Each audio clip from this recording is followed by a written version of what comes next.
The station floated in the darkness between three dead stars. It was old, older than most species in the galaxy could remember. The Galactic Integration Academy had stood here for 6,000 years, teaching new species how to survive among the old ones. How to bow, how to obey, how to know their place. Yuna hated it already. She stood at the back of the great demonstration hall, her arms crossed, watching the alien students file into their seats. There were creatures with too many eyes, creatures with no eyes at all, tall ones that bent like water, short ones that looked like stones with legs. 30 different species, all here to learn the same lesson. The Crethon were the masters of war. Everyone else was just trying not to die.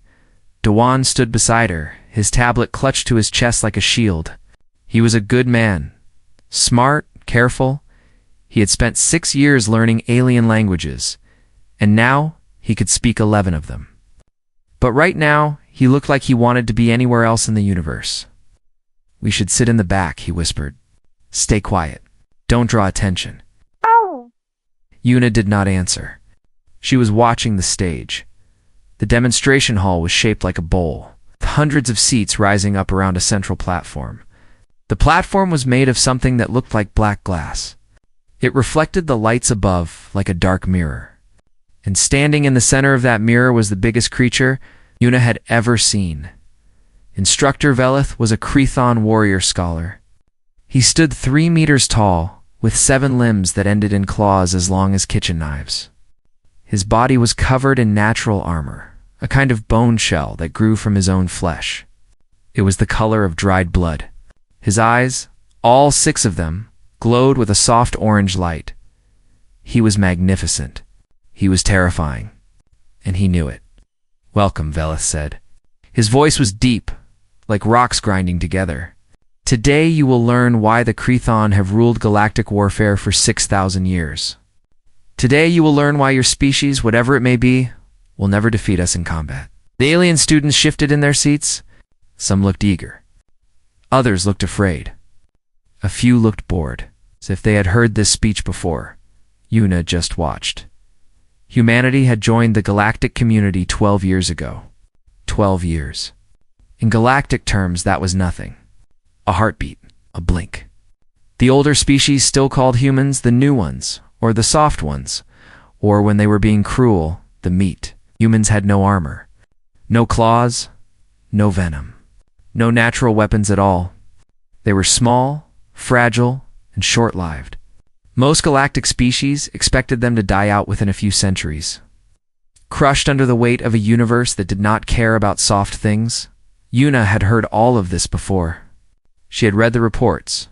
She had seen the way other species looked at her like she was a child playing dress-up in adult clothes. She had learned to smile and nod and pretend it did not bother her. But it did. It always did. "The Crethon method of combat is simple," Velith continued.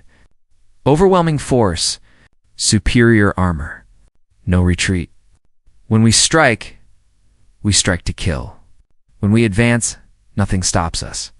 This is not arrogance. This is mathematics. We are bigger. We are stronger. We are harder to kill. These are facts." He began to pace across the stage, his clawed feet clicking against the black glass. But some species do not understand facts. Some species believe that cleverness can defeat strength. That speed can defeat armor. That courage can defeat biology. He made a sound that might have been laughter. These species learn the truth eventually. Usually when they are dying, Doan leaned close to Yuna. "This is propaganda," he whispered. "They do this every year. Scare the new species into submission." "I know," Yuna said quietly. "So why are we here?" "Because the ambassador asked us to observe. To learn what? That we're weak?" Yuna's eyes never left the stage. "To learn what they think of us." On the platform, Velith had stopped pacing. He was looking up at the audience now, scanning the rows of alien faces. His 6 eyes moved independently, like cameras searching for something interesting. They stopped on Yuna. "Ah," he said. "We have a human in the audience today." Every head in the room turned to look at her. Yuna felt the weight of 1,000 alien eyes pressing down on her. She did not move. She did not look away. "Come down here," Velith said. It was not a request. Duan grabbed her arm. "Don't. You don't have to." "Diplomatic immunity? He's not going to hurt me," Yuna said. "Not physically. That's not what this is." "Then what is it?" Yuna gently removed his hand from her arm. "A lesson." She walked down the steps, past the rows of watching aliens, until she stood at the edge of the black glass platform. Velith towered over her. Up close, she could see the scars on his armor, the places where other warriors had tried to kill him and failed. There were many scars. "What is your name, human?" he asked Yuna. Yuna, a small name for a small creature. He circled around her slowly, his claws clicking. "Tell me, Yuna, what is your function? Your purpose in the galactic community?" "I am a cultural representative. I teach other species about humanity." "What do you teach them?" "How to be soft. How to be weak." The audience laughed. Some of them, anyway. The ones who wanted to please the instructor. Yuna kept her face calm. "I teach them how we survived." Velith stopped circling. He leaned down until his face was close to hers. His breath smelled like copper and smoke. "Survived," he repeated. "Yes, that is what soft species do. They survive. They hide. They run. They cling to life like parasites, hoping the strong will not notice them." He straightened up again. "But survival is not victory. Survival is not glory. Survival is just waiting to die." The hall was silent now. Even the bored students were paying attention. Yuna looked up at the massive warrior. She thought about her grandmother, back in Busan, who had survived a war when she was just a girl. She thought about her father, who had worked in a factory until his hands bled so his children could go to school. She thought about all the generations of humans who had survived ice ages, famines, plagues, and each other, waiting to die. No, they had been waiting to rise, but she did not say any of this. Instead, she simply asked, "Is there something you wanted to demonstrate, instructor?" Velith smiled. At least, she thought it was a smile. It was hard to tell with a face like his. "Yes," he said. "There is." He reached behind his back and drew out a blade. It was beautiful and terrible, made of something that looked like crystallized bone. It caught the light and threw it back in sharp angles. "This," Velith said, holding up the blade for all to see, "is a teaching tool. It has been used in this academy for 4,000 years. And today, it will teach you all a very important lesson." He looked down at Yuna. A lesson about fear. The blade was longer than Yuna's forearm. It curved slightly at the tip like a fang, and the edge was so sharp that it seemed to cut the air itself. Strange symbols were carved into the bone-white surface. Old words in a language that had been ancient when humanity was still learning to use fire. Velith held it up to the light, turning it slowly so everyone could see. "This blade was forged by the first Krethon warriors," he said. "It has drawn blood from 1,000 species. It has ended lives on 100 worlds. And for 4,000 years it has served one purpose in this academy." He lowered the blade and looked at Yuna. "To teach fear." The audience was completely silent. Yuna could feel their attention like heat on her skin. Some of them were recording this moment. Others were already composing messages to send home. The human is going to be humiliated. "Come watch." Dewan was standing at the edge of the seating area, his face pale. He looked like he was trying to decide whether to run onto the stage or run out of the building. Yuna caught his eye and gave him a small shake of her head. "Stay there." "I'm fine." She was not sure if that was true, but she was not going to show weakness. "It's not here." "Not now. The tradition is simple," Velith continued. He began to pace again, the blade resting casually in one of his 7 hands. "When a new species joins the galactic community, their representative comes to this academy.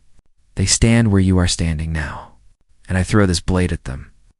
A murmur went through the crowd. Some of the alien students looked shocked. Others looked excited. "The blade is fast," Velith said. "Faster than most species can see. It spins in a pattern that takes decades to learn, decades to predict. And when it strikes," he made a gesture with his free hand. "Well, it strikes." Una kept her breathing steady. In through the nose, out through the mouth. The way her grandmother had taught her when she was a little girl, sitting in the courtyard of their small house in Busan. Your body knows fear, the old woman had said, but your mind can be still. A still pond catches every ripple. A still mind sees everything. Una had not understood those words when she was 7. She understood them now. In 6,000 years, Valeth said, no non-Crethon has ever caught this blade. Most do not even see it coming. They flinch. They freeze. They fall. He smiled again, showing teeth that looked like broken glass. This is natural. This is biology. Soft species cannot overcome hard reality. He stopped pacing and faced Una directly. You may leave if you wish, he said. No one will think less of you. Well, he glanced at the audience. No one who matters. More laughter. Una did not react. I'll stay, she said. Veleth tilted his massive head. Interesting. Most humans are smarter than this. Maybe I'm not smart. Or maybe you are foolish enough to think you can catch it. Una said nothing. She just watched him. Watched the way he held the blade. The way his weight shifted when he moved. The way his third shoulder joint rotated slightly when he adjusted his grip. Her grandmother had taught her many things. How to cook. How to clean.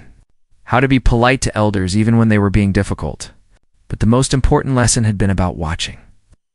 Don't look at the weapon, her grandmother had said. The weapon is just the end of a sentence. Look at the body. The body tells you what sentence is being spoken. Una looked at Veleth's body. She read the sentence he was writing with his muscles, his joints, his weight. He was going to throw it soon. Maybe in the next few seconds. He was the type who liked to catch people off guard, to strike when they thought they were still safe. I was like you once, Veleth said, beginning to walk in a slow circle around her. Young, proud. I thought I could defeat any enemy through will alone. Then I fought my first real battle. His voice was almost gentle now. Almost kind. It was a trap, of course. A way to make her relax. I faced a creature from the outer systems. A thing of shadows and teeth. It moved faster than thought. It cut through my armor like water through sand. I should have died. He stopped walking. He was behind her now. She could not see him without turning around. But I did not die. Do you know why? Una did not turn. Because you were stronger? No, because I was honest. I admitted that I was afraid. I admitted that I might lose. And in that honesty, I found clarity. He began walking again, coming around to face her. Fear is not weakness, little human. Fear is wisdom. The wise creature fears what can kill it. He was in front of her again now. The blade was still in his hand, but his grip had changed. It's tighter, more controlled. The question is not whether you feel fear, he said. The question is whether you admit it.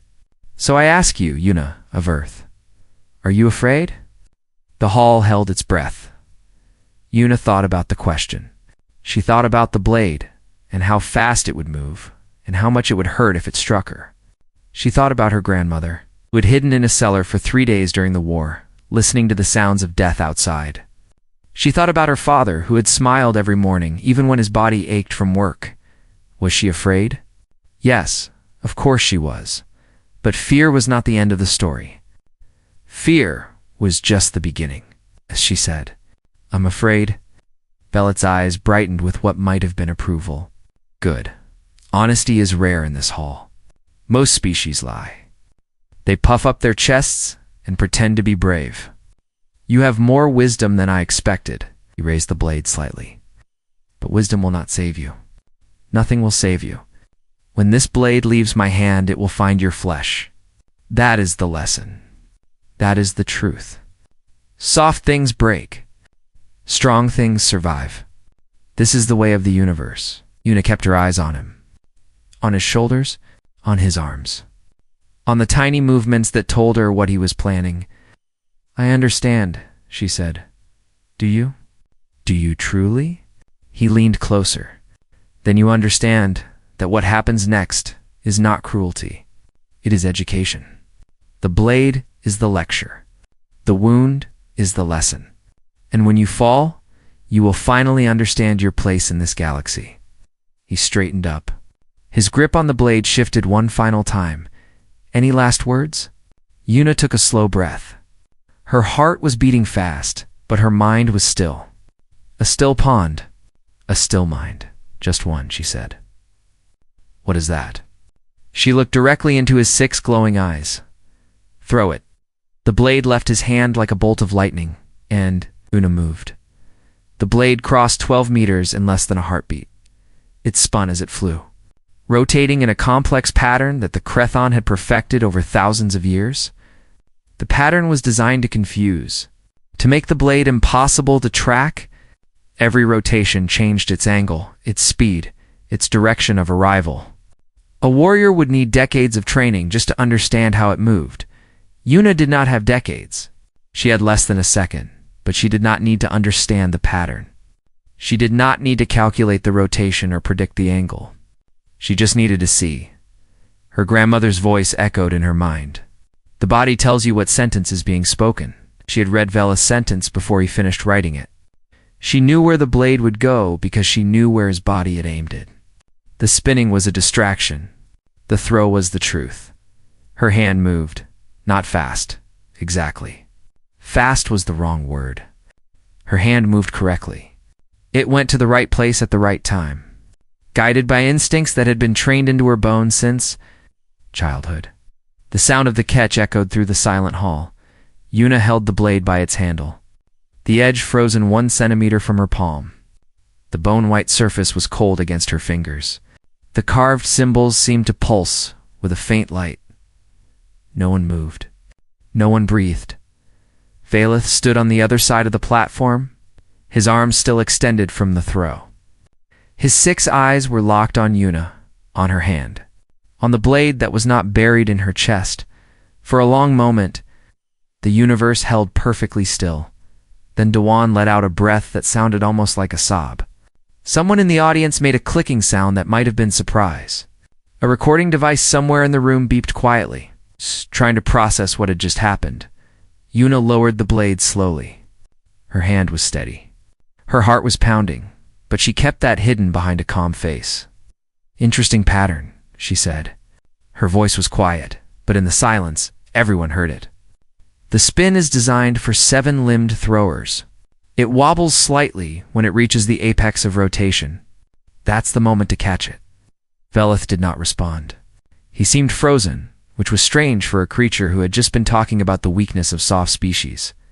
Also, Yuna continued, examining the blade as if it were a curiosity in a museum. Your third shoulder rotates about 2 degrees before you throw. It's very small. Most people wouldn't notice it.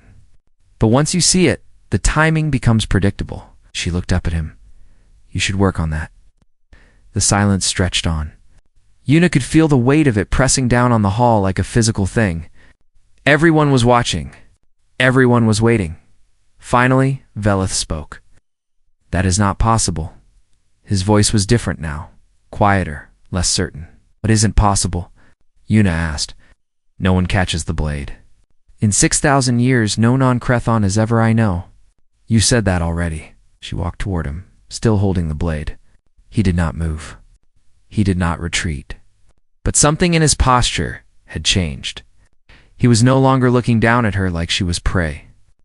He was looking at her like she was a problem he did not know how to solve. How? He asked. How did you do that? Yuna stopped a few meters away from him. She turned the blade over in her hands, watching the light play across its surface. When I was 6 years old, she said, my grandmother started teaching me Hapkido. That's a martial art from my country. It's not about being strong. It's about using your opponent's strength against them. She looked up at him. Every day after school, I practiced. Falls, throws, catches, blocks. I didn't understand why. I was just a little girl. I wanted to play with my friends, not train until my muscles burned. Some of the alien students leaned forward in their seats. They had never heard a human speak this way before. They had never thought to ask. My grandmother was not a gentle teacher. She was hard, cold sometimes. She pushed me until I cried, and then she pushed me more. I hated her for it when I was young. Yuna paused. The memory was old, but still sharp. One day, I asked her why she was so cruel, why she made me train so hard, why she never let me rest. What did she say? Velith asked. His voice was genuinely curious now. She told me a story. When she was a girl, her village was attacked. Soldiers came with guns and fire. Everyone ran. Everyone hid. But hiding was not enough. The soldiers found them anyway. The hall was completely silent. Even the recording devices seemed to be listening. My grandmother survived because she was small, because she was quiet, because she knew how to stay still when death walked past her door.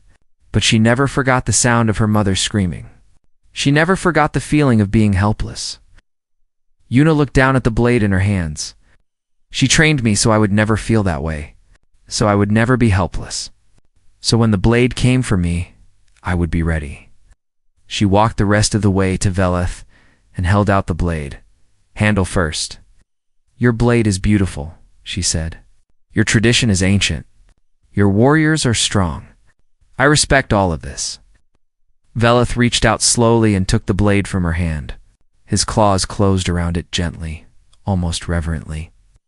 But strength is not everything, Yuna continued. Speed is not everything. Size and armor and natural weapons, these things matter, but they are not the only things that matter. She stepped back and looked up at him. Humans have none of those advantages. We are small. We are soft. We die easily, but we are still here. After 1,000,000 years of predators and plagues and ice ages and wars, we are still here. Do you know why? Velith shook his head slowly.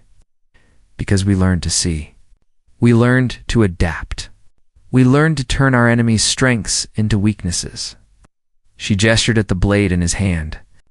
You threw that to teach me fear. But I was not learning fear. I was learning you. She turned to face the audience. Hundreds of alien eyes stared back at her. That is the human way, she said. We do not win by being stronger. We win by being patient, by watching, by waiting, and when the moment comes, by moving. She looked back at Velith. The knife was the lecture. But I think the class learned something different than you intended. Velith stood very still. The blade hung from his hand, forgotten.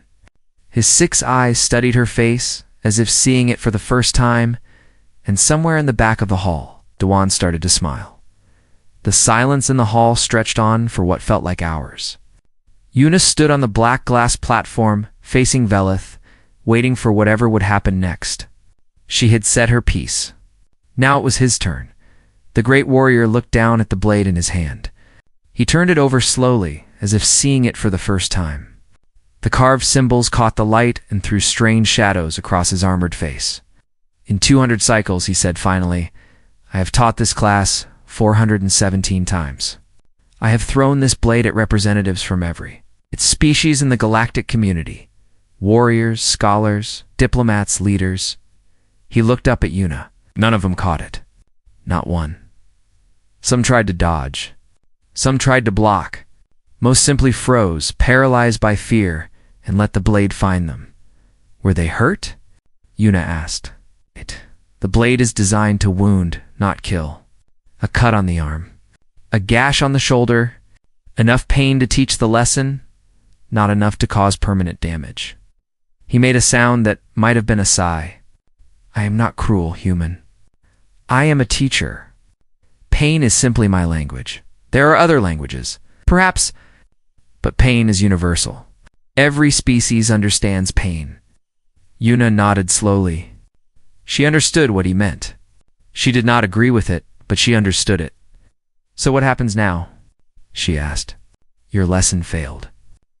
Your tradition was broken. A soft creature caught your blade. Velith was quiet for a moment. The audience watched in silence, afraid to breathe too loudly. This was not how the demonstration was supposed to go. Everyone knew that. No one knew what came next. You ask what happens now, Velith said. I will tell you. He walked to the center of the platform where a small stand held a collection of objects. Ceremonial items, Yuna guessed. Things used in the teaching of war. He placed the blade on the stand with great care. Then he turned back to face her. What happens now, he said, is that I learn. A ripple of surprise went through the audience. Several aliens made sounds of confusion. A Crethon admitting to learning from a lesser species? This was unheard of. This was impossible. I've spent my life studying combat, Velith continued. I have fought in 37 wars. I have killed enemies whose names would make your blood run cold. I thought I understood everything about violence, about strength, about fear. He walked slowly toward Yuna until he stood directly in front of her. This close, she could see the details of his armor, the places where it had cracked and healed, the old scars that time could not erase. But I did not understand you, he said. I looked at humans and saw weaknesses. Soft bodies. Short lives. No natural weapons. I thought you were prey animals. Creatures that survived only because the galaxy had not yet bothered to kill you. Many species think that way, Yuna said. Yes, and we are all fools. He turned to face the audience, his voice rising to fill the hall. I was wrong. Do you hear me? I, Velith, of the Third Warborn, was wrong. This human, this small, soft, short-lived creature, taught me something I should have learned centuries ago. He gestured at Yuna without looking at her. Strength is not everything. Speed is not everything.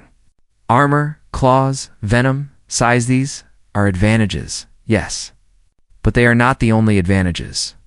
And sometimes they are not even the best advantages. He began to pace, his claws clicking against the black glass. Humans have no natural weapons, so they made weapons of their own. They shaped stone and metal and fire into tools of destruction that rival anything our bodies can produce. Humans have no armor, so they learned to move, to dodge, to predict where attacks would land before they arrived. They turned their vulnerability into awareness. Humans have short lives, so they waste no time. They learn faster than species who have centuries to spare. They adapt in years where we adapt in generations. He stopped pacing and faced the audience directly. And most importantly, humans watch. They observe, they study. They learn their enemies not to fear them, but to understand them. And in understanding, they find weakness. He turned back to Yuna. Your grandmother taught you well. She understood what many of my students will never understand. The battle is not won in the moment of the strike. It is won in all the moments before, in the watching, in the waiting, in the reading of the enemy's sentence before it is finished being written. Yuna felt something warm in her chest. Pride, maybe, or gratitude. Her grandmother had died 3 years ago, but somehow she was still here. Still teaching. Still protecting? I have a question, Yuna said. Velith tilted his head. Ask, will you change your teaching? Will you stop throwing the blade? No, the blade serves its purpose. It teaches fear, and fear is a valid lesson. Paused. But I will add something to the teaching. I will tell my students about you, about the human who caught the blade. I will tell them that fear is not the only response, that prey animals can learn to become predators, that soft things can have hidden strength. He raised one of his 7 hands and placed it over his chest, where his heart presumably was. And I will tell them this: never underestimate a species that survives. Survival is its own kind of victory. And victory, as you said, is not about being stronger. It is about being patient. About watching. About waiting. He lowered his hand. About moving when the moment comes. Yuna bowed her head slightly, a gesture of respect. Thank you, instructor. Do not thank me. You earned this. Every word, every acknowledgement, every moment of respect, you earned it with a single catch. He turned to the audience one final time. Let the record show that on this day, in this hall, a human taught a Crethon warrior the meaning of strength. Let the record show that I, Velith of the Third Warborn, bow to her as an equal. And then he did something that made every alien in the room gasp. He bowed. A full Crethon warrior's bow, both knees bent, all 7 arms spread wide, head lowered until his crest touched the black glass floor. It was a bow reserved for equals.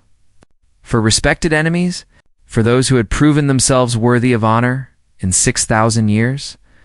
No non-Crethon had ever received it until now. Una stood very still, looking down at the great warrior kneeling before her. She did not know what to say. She did not know if there were words for this moment, so she simply bowed back. In the Korean way, low and slow, and full of respect. When she straightened up, she saw that Do-won was crying. The demonstration was over. But the lesson had just begun. The observation deck was quiet at this hour. Most of the station's inhabitants were asleep, or whatever passed for sleep among their species. Only the stars were awake. Burning cold and bright beyond the great curved window, Una stood with her hands clasped behind her back. Watching the darkness, a small ship drifted past in the distance, its lights blinking like fireflies. Behind her, she heard footsteps. "I thought I'd find you here," Do-won said. "Couldn't sleep."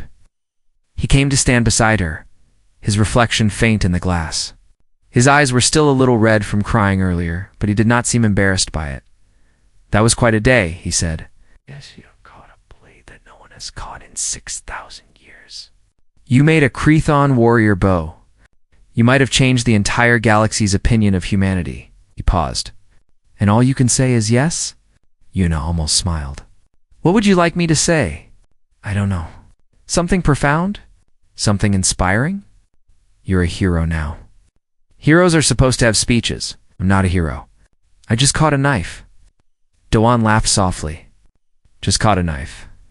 You know, I've been translating alien languages for 6 years. I know how to say just caught a knife in 11 different tongues, but I've never actually seen anyone do it." Una turned to look at him. "Were you scared when I went down there?" "Terrified. I thought I was going to watch you die, or at least get seriously hurt. I was ready to file so many diplomatic complaints. I had the forms memorized. Forms. The official Galactic Integration Protest documents. Form 7C for physical harm to representatives. Form 12A for violations of cultural sovereignty. Form 23B for intimidation by established species." He shrugged. "I'm a bureaucrat. It's how I fight. You would have fought for me." "Of course. You're my colleague. My friend." He looked down at his hands. "And honestly, I think you're the bravest person I've ever met." Una did not know how to respond to that. She was not used to being called brave. She was used to being called quiet, reserved, cold, sometimes by people who did not understand her. "I wasn't brave," she said finally. "I was just trained. That's what makes it brave. You didn't have the instincts of a warrior. You had to build them. You had to practice and fail and hurt and get up again, over and over, until the training was part of you." He turned to face her. "That's not just bravery. That's something more. I don't know if there's a word for it. My grandmother would say it's stubbornness. Then stubbornness is a superpower." He stood in silence for a while, watching the stars. Another ship passed in the distance, larger this time, its hull marked with symbols Una did not recognize. "What happens now?" Do-won asked. "What do you mean?" "I mean, you changed things today. You made people see humans differently. Representatives from 30 species watched you catch that blade. By tomorrow, the story will have spread to 100 worlds. By next week, 1,000. I know. So what happens?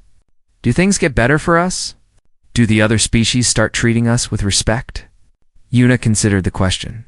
She thought about all the times she had been underestimated. All the times someone had looked at her and seen only weakness. All the times she had smiled and nodded and pretended not to notice. "Some will," she said. "Some will see what happened and think, maybe humans are more than we thought. They'll look at us with new eyes. They'll give us chances we didn't have before. And the others. The others will see what happened and think, this makes humans dangerous. They'll fear us, resent us, try to push us back into our place." On side. So it's not a simple victory. No victory is simple. That's what my grandmother taught me. You win a battle, but the war continues. You change one mind, but 1,000 others remain closed. She looked out at the stars.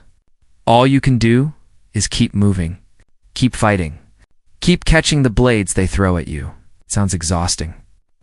But the alternative is worse. What's the alternative? Giving up? Accepting that we're weak? Letting them push us down until we forget how to stand? She touched the pendant at her throat, a small silver circle that had belonged to her grandmother. It was warm from her skin, smooth from years of touching. My grandmother never gave up, even when her village burned, even when her family died, even when she had nothing left but her own breath. She kept going. She survived. And then she made sure her children would survive. And her grandchildren. She let go of the pendant. I caught that blade because she taught me how, but she caught 1,000 blades in her lifetime, and no one ever saw. No one ever applauded. She did it alone, in the dark, with no one to help her. And now you carry that forward, Duan said quietly. Now I carry that forward. And someday, someone else will carry it after me. That's how survival works. It's not a single victory. It's a chain, a line of people who refuse to fall, passing their strength to the next generation. They were quiet again. The stars burned on, indifferent to the small drama of species and pride. But somewhere in the station, Yuna knew, messages were being sent. Reports were being filed. Species who had never thought about humans were now thinking about them. The universe was paying attention. Can I ask you something personal? Doan said. You can ask, were you scared? Really scared, I mean? Not just nervous. Not just uncertain. But actually genuinely scared? Yuna thought about the moment when the blade had left Velith's hand. The way time had seemed to slow. The way her heart had thundered in her chest, so loud she was sure everyone could hear it. Yes, she said. I was terrified. But you didn't show it. No, I didn't show it. How? How did you hide it so well? She smiled faintly. The first real smile since the demonstration. My grandmother again. She always said, never let them see you flinch. Especially when you're terrified. Wise woman, the wisest I ever knew. Dewan nodded slowly.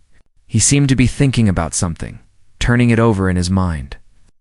You know, he said, in 100 years, people will tell stories about what happened today. The human who caught the blade, the soft creature who made a warrior bow. It'll become a legend. Legends exaggerate. All legends exaggerate. That's what makes them powerful. They take a single moment of courage and stretch it until it fills the sky. He looked at her. Your moment will fill a lot of skies. Yuna did not respond. She just watched the stars, thinking about her grandmother, thinking about the blade, thinking about all the battles still to come. The universe was vast and cold and full of species who saw humanity as prey. But prey animals could learn. They could adapt. They could catch the blades thrown at them and throw them back. And sometimes, when the moment was right, they could change everything. The knife was the lecture, Doan said softly. But your catch ended the class. Yuna nodded. Yes, she thought. The class was ended. But the school was still in session, and humanity was just beginning to learn what it could become. Far below, in the data centers of 30 worlds, a new file was being created. It spread from system to system, passed along by representatives who had witnessed something they did not expect. The file was titled, simply, Human Combat Philosophy, and the first line read, requires further study.